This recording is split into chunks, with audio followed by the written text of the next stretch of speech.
नमस्कार, आप देख रहे हैं पहली आवाज न्यूज और मैं हूं आपके साथ मानवी ठाकुर।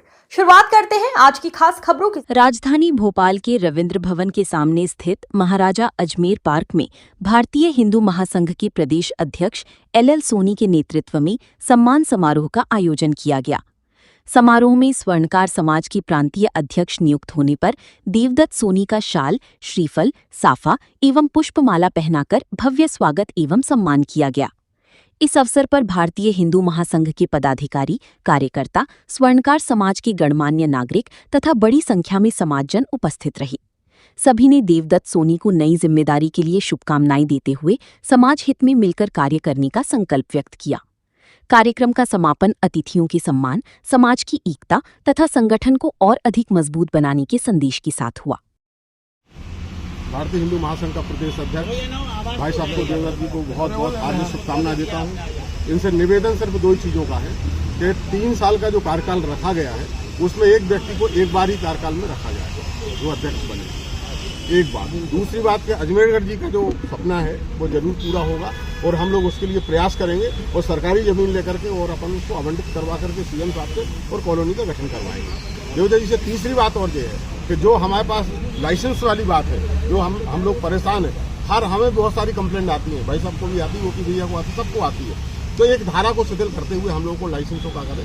हालांकि मेरा लाइसेंस तो 21 दिन में बना है 6 राउंड का, लेकिन मेरा सभी से अनुरोध है कि मेरे भाई जो वंचित हैं उनको भी ऐसी व्यवस्था की जाए जो कि सही स्थिति पे अपना बिजनेस कर सके।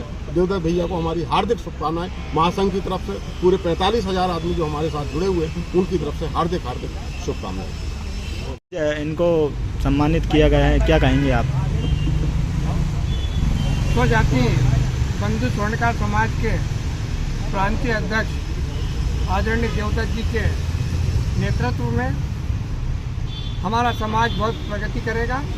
उसी भावना के साथ आज महाराजा अजमेर देव जी की मूर्ति के सामने हमने उनका सम्मान किया है और इस आशा और विश्वास के साथ किया है कि भाजपा में वो पूरी ताकत से हमारी समाज की आवाज़ उठाएंगे और स्वर्ण कला बोर्ड को जो भंग किया गया है उसे पुनः स्थापित करने के लिए मुख्यमंत्री से गुहार लगाएंगे और हम इस लड़ाई में उनके साथ में है।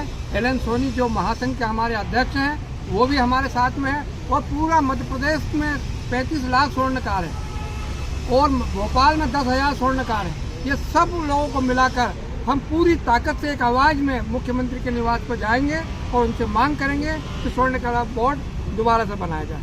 जय हिंद, जय भारत, जय भाजपा। सोनी मूलतः मैहर का निवासी हूँ और वर्तमान में जिला पंचायत सदस्य भी हूँ और स्वर्णकार समाज के कई संगठन से जुड़ा हुआ हूँ पुश्तैनी बहुत समय से।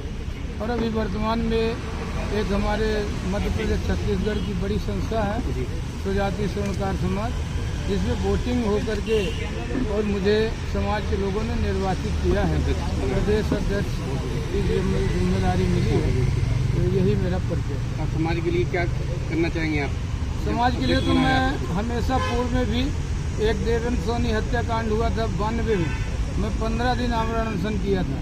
सतना में उसमें हुआ, ऐसे कई कांडों में 12-12 दिन 13-13 दिन अनशन 90 से और 2000 के बीच में हमारे द्वारा किए गए और उसी का परिणाम है कि आज हम लोग शुगर के पेशेंट हैं लेकिन समाज को न्याय मिला। दूसरा, हमेशा समाज के लिए लड़ते रहे। स्वर्ण कला बोर्ड के लिए सभी समाज के सहयोग से, मेरा कोई व्यक्ति कुछ नहीं करता है, सामाजिक संगठन और समाज के लोगों के द्वारा सहयोग हुआ और पूरे मध्य प्रदेश में स्वर्णकार रथ यात्रा निकाली गई। परिणाम स्वरूप स्वर्ण कला बोर्ड गठित हुआ लेकिन उसको बहुत अधिकार नहीं मिला, भंग हो गया है। अब हम चाहेंगे कि माननीय CM साहब उसको तत्काल स्वर्ण कला बोर्ड बनाएं और नहीं तो हम लोग उसकी मांग तो करेंगे CM साहब से। अगले माह तक हम लोग का 26 का एक हमारे समाज का इलेक्शन है और उसके पत्र दिया CM साहब को? कई बार दिए हैं। अभी पुनः पत्र देंगे, सीधा CM साहब के बंगले में जी हमारा कार्यक्रम होगा, हम ज्ञापन देने वहाँ जाएंगे। क्या क्या बदलाव आपके द्वारा किए जाएंगे समाज को लेके? बदलाव देखिए, हमारा समाज काफ़ी संपन्न था लेकिन कुछ कारण से इस समय हमारा समाज काफ़ी लाइन के बाहर हो रहा है। हमारे जो कारीगर हैं उनको कोई काम नहीं मिला, बड़ी बड़ी मशीनरी काम कर रही है जीएसटी वगैरह जो भी लाया गया सब में सोनी समाज परेशान है। उनकी लड़ाई लड़ी जाएगी और हम चाहते हैं शासन से कि हमारे समाज के जो गरीब कारीगर हैं उनको लोन स्वीकृत करने की जो कार्यवाही नहीं होती सोनी समाज को वो की जाए, ये भी मांग करेंगे। अभी पूरे प्रदेश में सोनी समाज के साथ लूटपाट हुई है, घटनाएं हुई हैं, एक भी लुटेरा अभी तक नहीं पकड़ा गया। हमारे सतना में पकड़िया में 40 लाख की लूट हुई। ऐसे कई जगह हम मांग करते हैं कि वो पकड़ा जाए। और दूसरा, हमारे समाज में चूँकि सोने चांदी का काम है वो असुरक्षित है, तो जो लाइसेंस बनती है तो गुंडों को तो आराम से लाइसेंस मिल जाती है, लेकिन हमारे भोले भाले समाज को अपने आत्मरक्षा के लिए लाइसेंस नहीं बनती। हम मांग करते हैं माननीय सीएम साहब से कि सरलता के साथ सोने चांदी के व्यवसाय करने वाले सोनी समाज को लाइसेंस की कोई प्रक्रिया बनाएं ताकि हम लोग अपनी सुरक्षा के लिए लाइसेंस मिल सके। सर्वप्रथम क्या कार्य रहेगा आपके द्वारा? सर्वप्रथम पुनः स्वर्ण कला बोर्ड का गठन कराना और धारा 413-12 जो हमारे लिए अभिशाप बनी है उसकी लड़ाई लड़ना, पहला काम ये है। दूसरा, हमारा मैहर में धर्मशाला अधूरा है वो बनेगा। तीसरा, हम आवास के लिए यहाँ ज़मीन की मांग करेंगे कि हमारा अजमेर नगर बसाना है। अजमेर नगर बसाने के लिए सोनी समाज की एक ज़मीन दी जाए, ये हम लोग तुरंत मांग करेंगे, उसकी लड़ाई भी लड़ेंगे। सिलसिला लगातार जारी है, आप देखते रहिए पहली आवाज न्यूज।